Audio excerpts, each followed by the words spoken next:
Oui, donc vous êtes, Monsieur le Président, chers collègues, Monsieur Sordel nous a présenté le bilan du PCET et puis une projection pour la suite.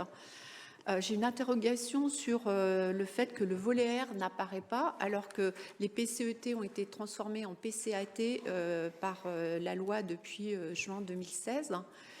Concernant les EPCI à fiscalité propre de plus de 20 000 habitants.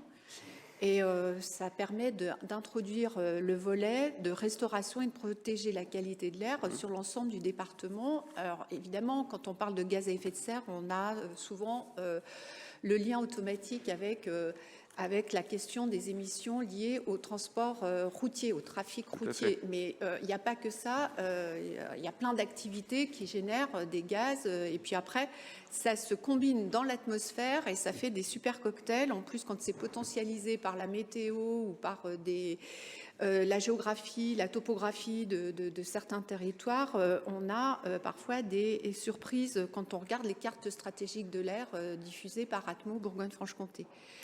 Donc voilà, c'était une remarque que je voulais faire et puis attirer votre attention sur le fait que ce sera peut-être important d'introduire le volet R, encore une fois, pour sensibiliser aussi bien les acteurs locaux, les élus locaux, les acteurs socio-professionnels quels qu'ils soient, et aussi effectivement les Côtes-d'Oriens, les Côtes-d'Oriennes. Je vous remercie.